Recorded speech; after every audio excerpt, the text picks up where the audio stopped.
घर घर तक जाएंगे और स्वदेशी के कार्य को विस्तार देंगे। अब आज के कार्यक्रम में जिनका हमको मार्गदर्शन मिलने वाला है, ऐसे हम सभी के चिर परिचित आदरणीय दीपक शर्मा जी से मैं आग्रह करता हूं कि हम सभी का मार्गदर्शन करें। दीपक शर्मा जी।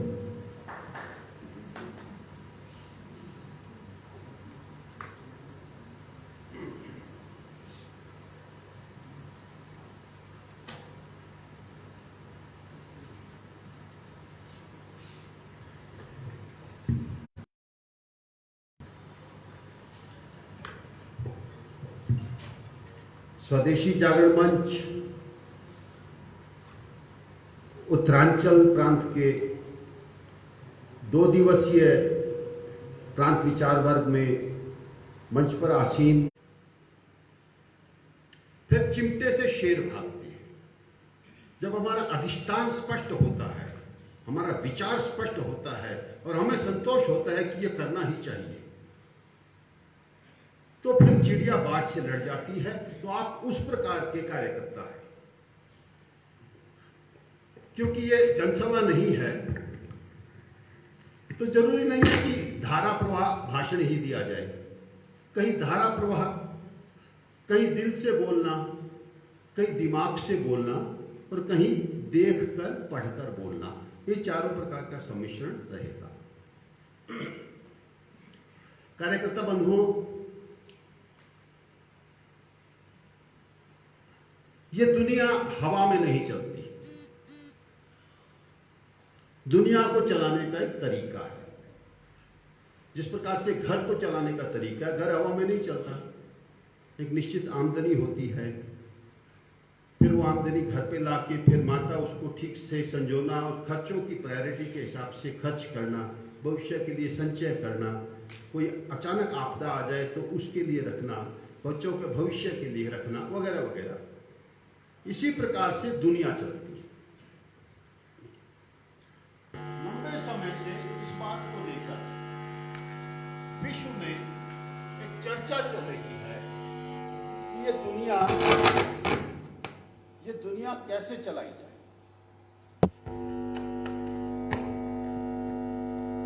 वो कौन सा तरीका हो,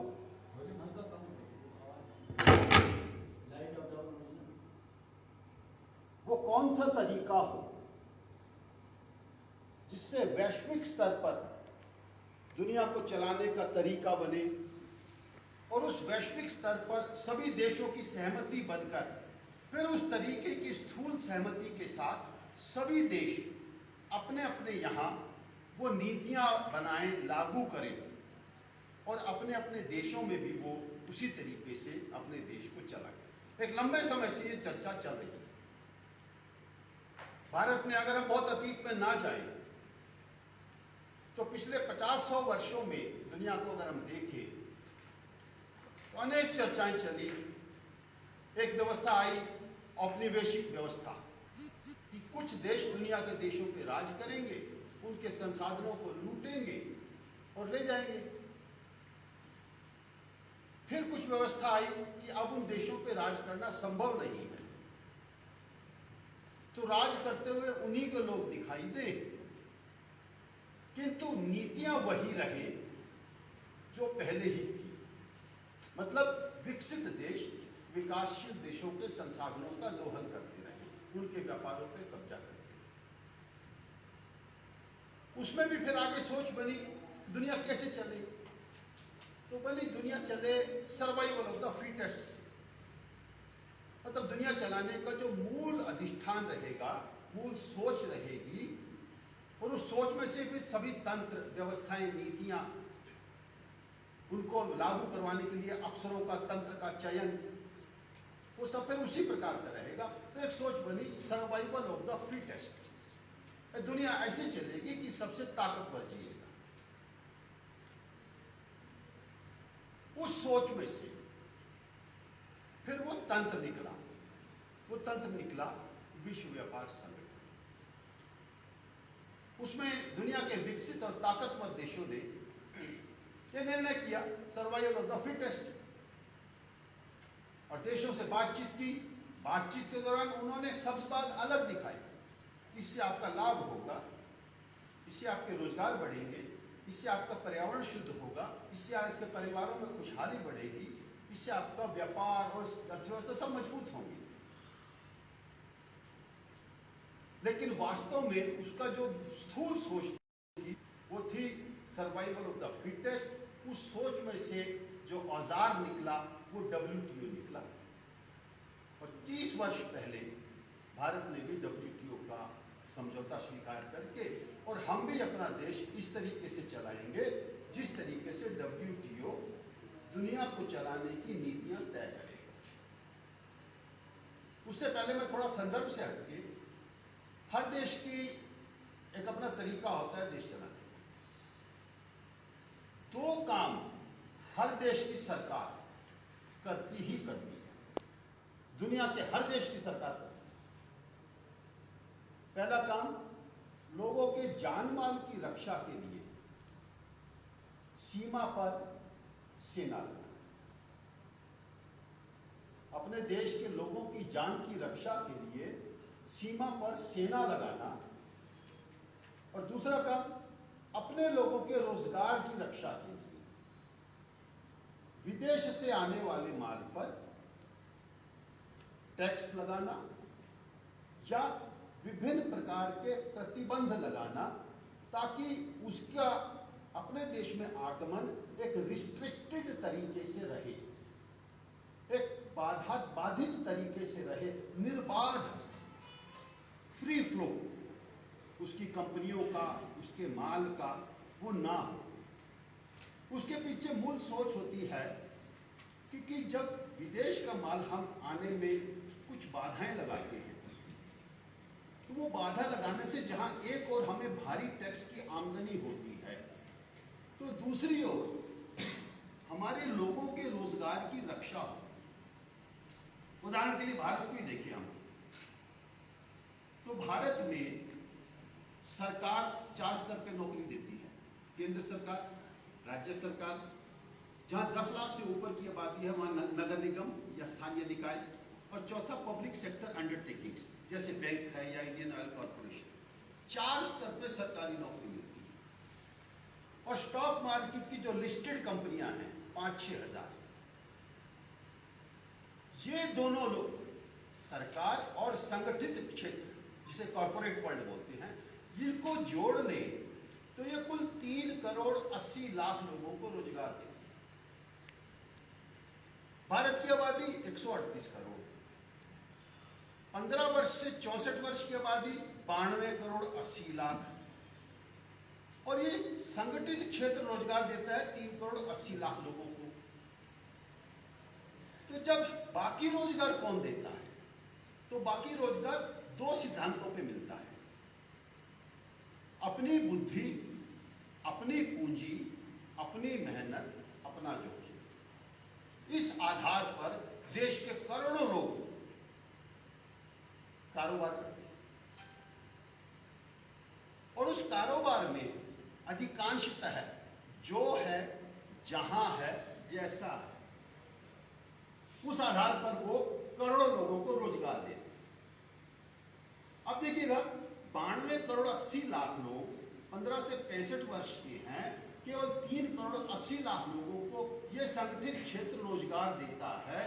बाकी रोजगार या उद्यम अपनी बुद्धि, अपनी पूंजी, अपनी मेहनत, अपना जोखिम, और जो है, जहां है, जैसा है, दिव्यांग है, अनपढ़ है, विधवा है, बूढ़ा है, गांव में है, कस्बे में है, शहर में है, तो जो है, जहां है, जैसा है, उस आधार पर रोजगार दें। तो विदेश से आने वाले माल पर जब देश कर लगाते हैं या उसके फ्री फ्लो पर मात्रात्मक, गुणात्मक, सुरक्षा मानक या टैक्स लगाकर उसको कंट्रोल रखते हैं, बाधित भी नहीं कहेंगे हम आज की दुनिया में, उसको कंट्रोल रखते हैं या फेस्ड रखते हैं, तो एक तो हमें सरकारों को टैक्स की आमदनी होती है, और दूसरा करोड़ों लोगों का रोजगार बचता है। जैसे छोटे दुकानदार माल बेच रहे हैं, तो 8 करोड़ लोगों को 1 करोड़ 10 लाख दुकानें दे रही हैं, तो फ्लिपकार्ट को नहीं आने देंगे, क्योंकि वो तो जितना माल बेचती है उतना भारत की 1 करोड़ 10 लाख दुकानें बेचती है, दोनों की सेल बराबर है। फ्लिपकार्ट भी आटा दाल ही तो बेचती है, भारत का दुकानदार भी तो आटा दाल बेचता है। उसकी बिक्री उतनी ही है एक ही कंपनी वॉलमार्ट की जितनी भारत की 1 करोड़ 10 लाख दुकानों की है। लेकिन फ्लिपकार्ट की बिक्री दुकानें कितनी है? 11,000। वॉलमार्ट की 11,000 दुकानें हैं। भारत में उतनी बिक्री कर रही है 1 करोड़ 10 लाख दुकानें। वॉलमार्ट के इन 11,000 दुकानों में कर्मचारी कितने हैं? 23 लाख। भारत की 1 करोड़ 10 लाख दुकानों में कर्मचारी कितने हैं? कुल मिला के जो रोटी पा रहे हैं 8 करोड़। तो ये जो हमारा सेल्फ ऑर्गेनाइज्ड सेक्टर है, जिसको नीति निर्माताओं ने नेगेटिव नैरेटिव बनाकर कहा अनऑर्गेनाइज्ड सेक्टर, ये तो ऑर्गेनाइज नहीं है, ये तो इनफॉर्मल है। वास्तव में वो सेल्फ ऑर्गेनाइज्ड सेक्टर देश का 95% से अधिक रोजगार देता है। तो जो वैश्वीकरण की सोच बनी विकसित देशों ने कि नहीं, दुनिया एक गांव बन गई है, तो ये देशों की सीमाओं का कोई अर्थ नहीं है। आप सैनिक तो रखो अपने लोगों की जान की रक्षा के लिए, लेकिन रोजगार और माल कारोबार की रक्षा के लिए छोड़ो। कहां छोटे दिमाग से तुम चल रहे हो? World has become a global family. There should be a free flow of technology, free flow of capital, companies, goods. ऐसा करके उन्होंने एक नैरेटिव दिया वासुदेव कुटुंबकम वाले देश को, जिसका रिकॉर्डेड हिस्ट्री 5,000 साल पुराना है, उसको 300 साल पुराना देश, जो कि विकासमान अभी सीख रहा बच्चा है। राष्ट्र के जीवन में 300 साल होते क्या है? जिसने राष्ट्र जीवन के विभिन्न आयाम, कला, साहित्य, रास, रंग, अध्यात्म, व्यापार, उद्योग, इनकी अभी चीजें सीखनी है, वो 3-5,000 साल पुराने देश को कहता है world has become a global family. इसलिए सीमाएं खोलो। उसमें भी चीटिंग। चीटिंग क्या? कि माना दुनिया बन गई है गांव, माल आना चाहिए, टेक्नोलॉजी आनी चाहिए, पूंजी आनी चाहिए, स्वागत है। लेकिन भैया तुम लोगों ने वर्षों तक दुनिया को लूटा, उस कारण से तुम्हारे पास पैसा हो गया। पैसा हो गया, तुमने अपना R&D बढ़ा दिया, R&D बढ़ा दिया, तुम्हारी टेक्नोलॉजी बढ़ गई। उसी कारण से उस टेक्नोलॉजी के बल पे तुम दुनिया को लूटने चले हो, मान लिया, स्वागत है। लेकिन उत्पादन के 3 हिस्से होते हैं, पूंजी यानी मशीन, और पूंजी यानी पैसा, टेक्नोलॉजी यानी मशीन, और तीसरा मानव संसाधन। तो जब आप फ्री फ्लो ऑफ कैपिटल कहते हो, हम मानते हैं।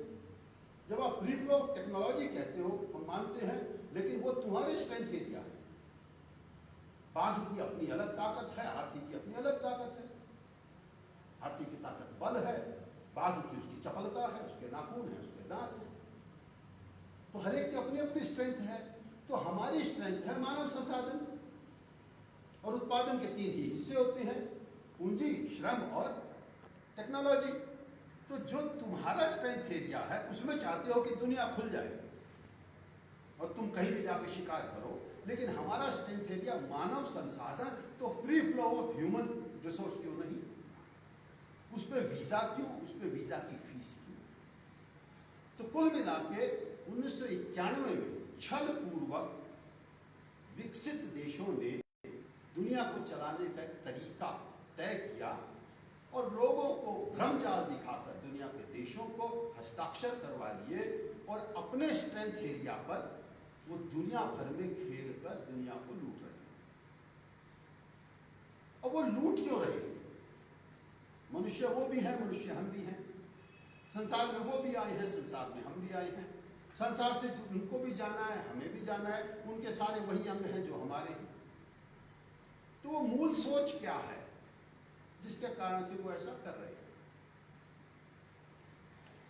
मूल सोच है उस दर्शन में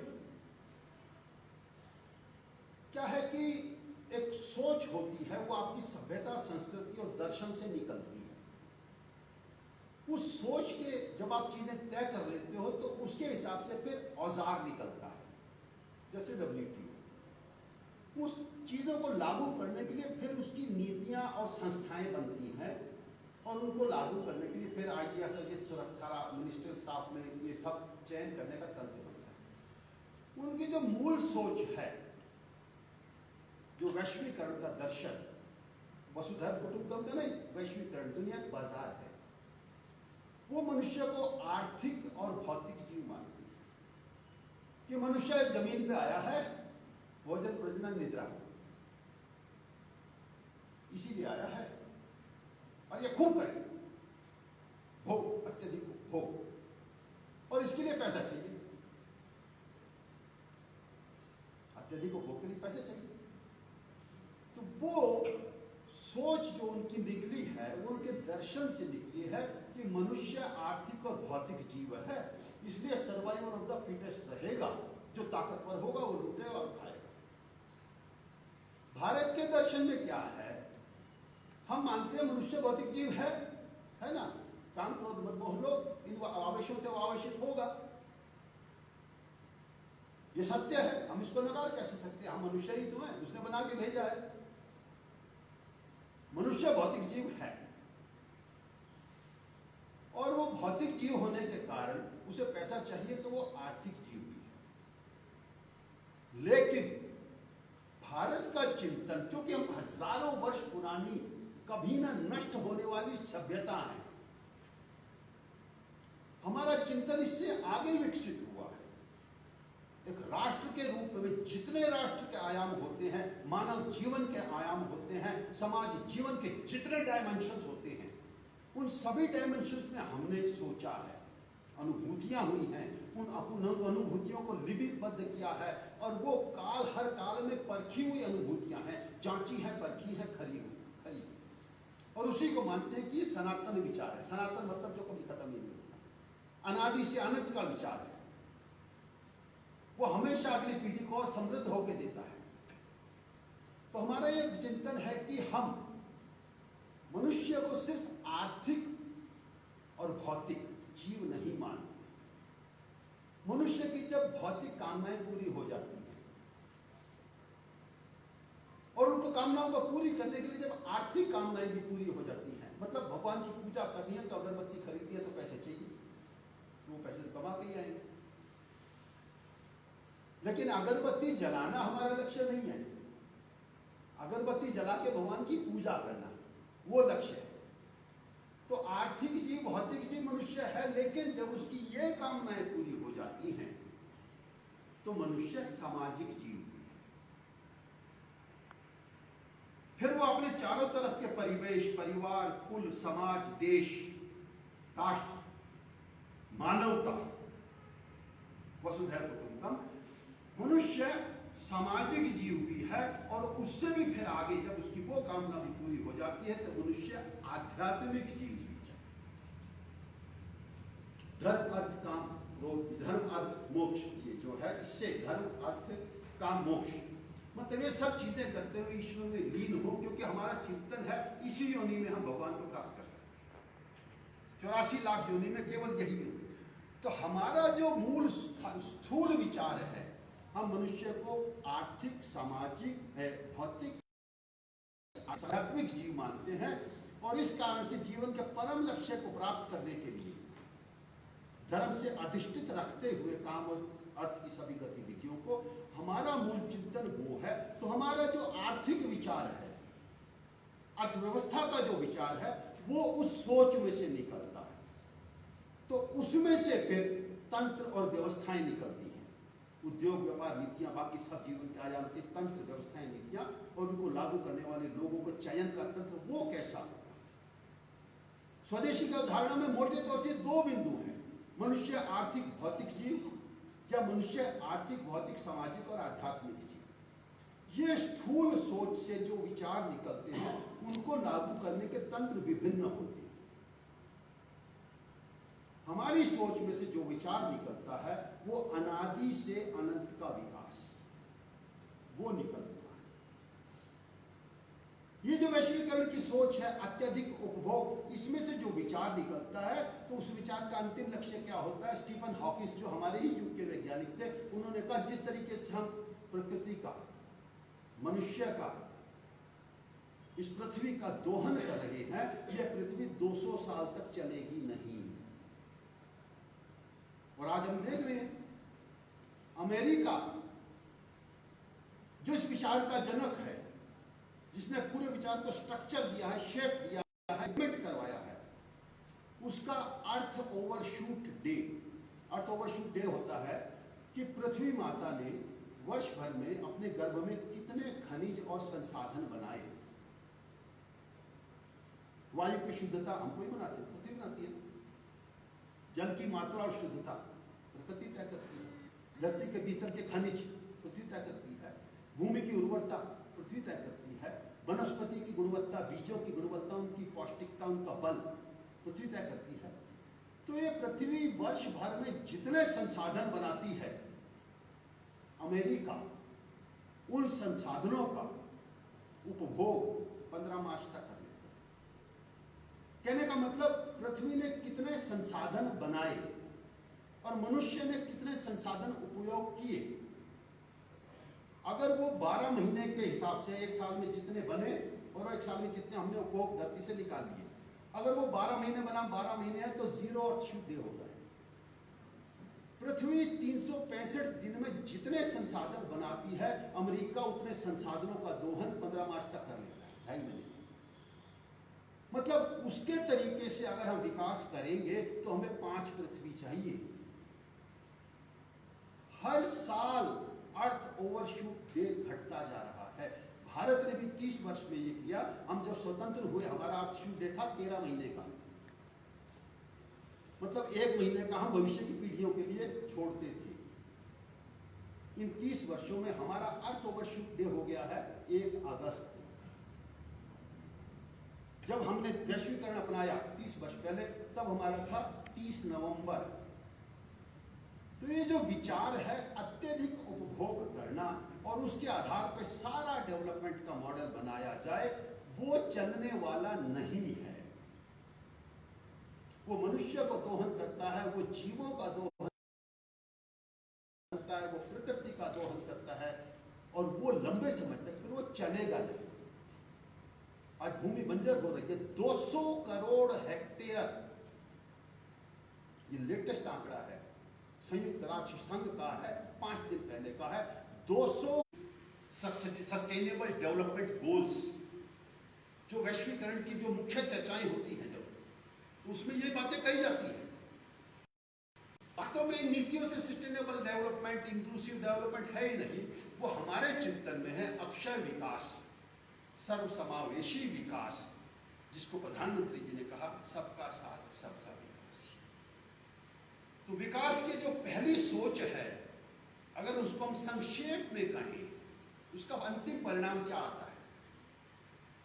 जो कहती है सर्वाइवल ऑफ द फिटेस्ट, जो कहती है WTO ग्लोबलाइजेशन, जो कहती है ग्लोबल फैमिली, उसका अंतिम लक्ष्य क्या होता है और उसका अंतिम परिणाम क्या होता है, उसको अगर हम 5 पंक्तियों में समझे तो दुनिया ऐसे चलाई जाए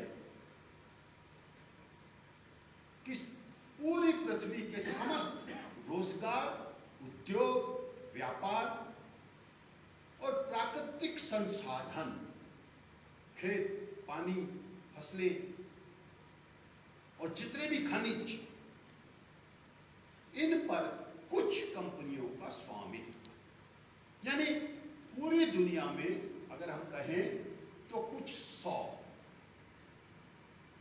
और भारत के संदर्भ में कहें तो 10-20 कंपनियां। उन कंपनियों में काम करने वाले कुछ लाख कर्मचारी, उन कुछ लाख कर्मचारियों को अपनी सेवाएं देने वाले कुछ करोड़ सेवा प्रदाता, A, B, C, D, E, F, G, ऐसे अर्दली कुछ कंपनियां, उनके कुछ लाख कर्मचारी, उनको अर्दली की सेवा देने वाले अर्दली A, B for Baire, C for cook, D for driver, E for executive और ई-कॉमर्स, F for friends और फैमिली, G for गार्ड्स, सुरक्षा। 10-20 कंपनियां उनके कुछ लाख कर्मचारियों को सेवा देने वाले कुछ करोड़ सेवा प्रदाता ABCDEFG, ये हो गई देश की जनता, 4 या 5 करोड़। और इस जनता को सुविधाएं उपलब्ध करवाने वाला तंत्र, 5 star hotel, 5 star schools, 5 star hospitals, 5 star shopping malls, express toll ways, dedicated freight corridors, जितना भी ये आधुनिक इंफ्रास्ट्रक्चर, कुल 5 करोड़ 4 करोड़ लोगों को ये सारी सुविधाएं उपलब्ध करवाने वाला इंफ्रास्ट्रक्चर, वो हो गया देश। उस जनता का विकास यानी देश का विकास, उस इंफ्रास्ट्रक्चर की रक्षा यानी देश की रक्षा। और अंतिम चित्र होता है दुनिया का देश, उफनता हुआ गरीबी और बेरोजगारी का महासमुद्र, उस महासमुद्र में समृद्धि की ये कुछ चमकते हुए टापू, स्मार्ट सिटीज। इनकी रक्षा देश की रक्षा, इनका विकास देश का विकास। और ये करते करते उस समुद्र, बेरोजगारी, बीमारी, लाचारी के समुद्र का कुछ विकास हो जाए तो हो जाए। इस विकास के मॉडल से, विकास की इस अवधारणा से अंतिम रूप में यह निकलता है, उसका अंतिम परिणाम हम देख रहे हैं।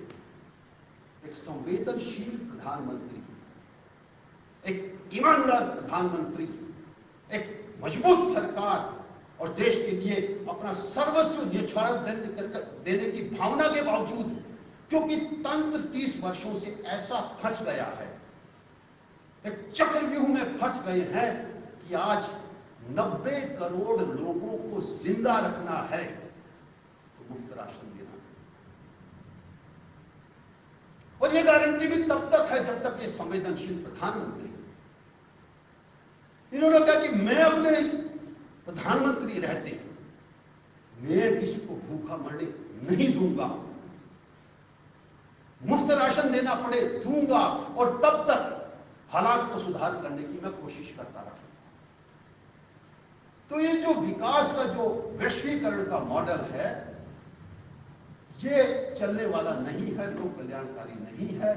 स्वदेशी जागरण मंच पिछले 30 वर्षों से सतत इस पर संघर्ष कर रहा है और 3 मोर्चों पे हम सफल भी हुए हैं।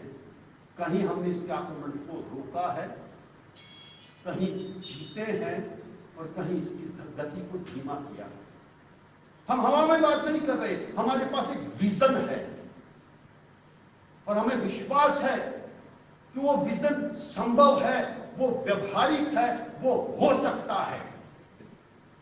विश्व के सर्वश्रेष्ठ ब्रेन्स, मैं जिम्मेदारी से कह रहा हूं कार्यकर्ता बंधुओं, विश्व के सर्वोत्तम दिमाग, सतत काम कर रहे दिमाग, वर्षों तक लड़ रहे दिमाग, अपनी आस्था पे अखंड खड़े दिमाग इस संगठन में है। Best brains of the world, चाहे वो एस गुरुमूर्ति हो, चाहे प्रोफेसर भगवती प्रकाश, अखंड निष्ठा वाले, वर्षों पूरा जीवन तपस्वी देने वाले सैकड़ों प्रचारक इस विचार के पीछे खड़े। आप उस विचार के वाहक हैं। मानवता के कल्याण का ये जो विचार है, जिसके व्यवहारिक पक्ष आप अगले 2 दिन में सीखेंगे, समझेंगे। ये हो सकता है, ये किया जा सकता है और ये आप लोग करेंगे अपने गांव में, अपने जिले में, क्योंकि हमारा लक्ष्य है भारत के 60 लाख गांव वो स्मार्ट सिटी बने।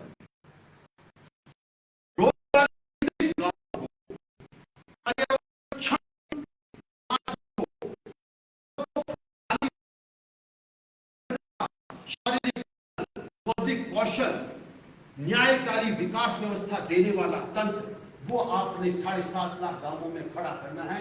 आप उस विचार के वाहक, आप साधारण कार्यकर्ता नहीं है, आप विचारों के वाहक हैं। संक्षिप्त समय में स्वदेशी की अवधारणा, विकास की अवधारणा का हमारा मूल अधिष्ठान क्या है, उसमें से फिर बहुत सारी चीजें अलग अलग विंग्स में निकलेंगी। ई कॉमर्स में हम क्या सोचते हैं, इंडस्ट्री पॉलिसी में हम क्या सोचते हैं। अभी 3 दिन का एक ऐतिहासिक सभ्यता मूलक चिंतन भी होने जा रहा है 23, 24, 25 सितंबर को। ये लड़ाई तकनीकी है, जटिल है। दुनिया के विद्वान, यहाँ भारत के नीति आयोग के उपाध्यक्ष भी उसमें रहेंगे, दुनिया के श्रेष्ठतम विद्वान अमेरिका से भी और सब जगह से भी, क्योंकि सत्य की खोज में सब वो बैठेंगे। वो तरीका क्या हो जिससे दुनिया चलाई जाए। WTO एक असफल एक कल्पना है। WTO टूट रहा है। इसको बनाने वाले खुद अमेरिका अपना देश से इससे निकलना चाह रहे हैं। सभी देश अपने अपने देश में प्रोटेक्शनिज्म के नाम पर स्वदेशी को अपना रहे हैं। तो भारत में वो विचार क्या हो, उसकी चर्चा 23, 24, 25 सितंबर को होगी। आप अपने जिलों के योग्य लोगों को प्रेरित करिए, उसको सुने। वो ब्रेनस्टॉर्मिंग सेशंस होंगे, दिमाग की नसों को कड़ कड़ कड़ कड़ करके खोलने वाले होंगे। तो इस विचार को 2 दिन तक आप जो सीखें, समझें, उसको अपने गांव तक समझा पाने की दक्षता हासिल करें। समझना कोई बड़ा गुण नहीं है, समझा पाना मतलब आपने दक्षता हासिल कर ली, आपकी निष्ठा उस पर हो गई और आप वो चिड़िया है जो अपने गांव में, जिले में जाके बाज से लड़ जाए। इसी आशा के साथ आप 2 दिन तक सत्रों को सुनेंगे, ध्यान से नोट करेंगे, लिखेंगे। मैं अपनी वाणी को विराम देता हूं। आपका बहुत धन्यवाद।